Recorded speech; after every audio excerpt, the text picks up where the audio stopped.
অভিষেক বন্দ্যোপাধ্যায় তিনি টুইট করছেন এবং তিনি বলছেন, the honourable supreme court has defused the BJP's exclusive hard last week to malign Bengal's image and destabilised West Bengal government. অর্থাৎ বাংলায় তর্জমা করলে দাঁড়ায় বাংলার ভাবমূর্তি নষ্টে বিজেপির যে বিস্ফোরণ তা নিষ্ক্রিয় করে দিয়েছে সুপ্রিম কোর্ট।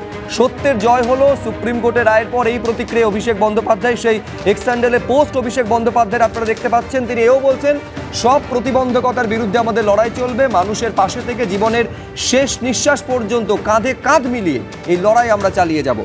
বিরোধী দল নেতা বিশেষ করে তিনি বলেছিলেন, শুভেন্দু অধিকারী, বোম ফেটে গেল, বোমের বিস্ফোরণ, আর কলকাতার হাইকোর্ট নাকি সেটাই তার অর্ডারের মাধ্যমে সমর্থন করেছে। আজকে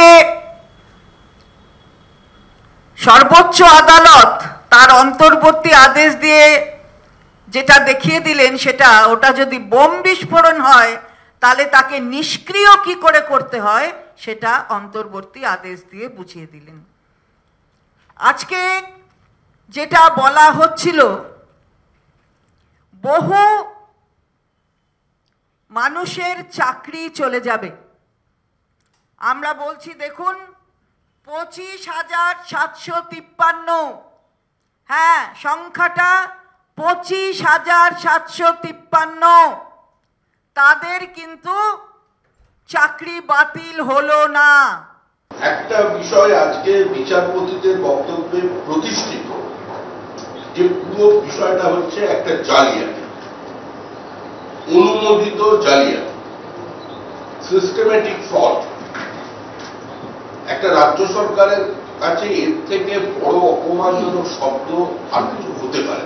এটা একটা অত্যন্ত গুরুত্বপূর্ণ এবং অত্যন্ত সিগনিফিকেন্ট একটা কোর্টের নির্দেশ, যে যারা অযোগ্য এখন থেকে তাদের মুচলেখা দিয়ে চাকরি করতে হবে, যে যদি তারা অযোগ্য ভবিষ্যতে প্রমাণিত হয় তাদের টাকা ফেরত দিতে হবে এবং তাদের বিরুদ্ধে আইনানুগ ব্যবস্থা। সিবিআই তদন্ত চলবে। রাজ্য সরকারের মূল যে উদ্দেশ্য ছিল যে কোনো মূল্যে সিবিআই তদন্ত, নিয়োগ দুর্নীতির ক্ষেত্রে বন্ধ করা, তারা সেটা পারা গেল না। তদন্ত চলবে এবং যখনই এই অযোগ্যদের হেফাজতে নিয়ে তাদের জিজ্ঞাসাবাদ করা হবে, তো স্বাভাবিকভাবেই আবার সেই কিছু মানুষের নাম সামনে উঠে আসবে। আমরা চাই সেই আবার 10%, 15% না গিয়ে প্রকৃত অপরাধী তারা ধরা হবে।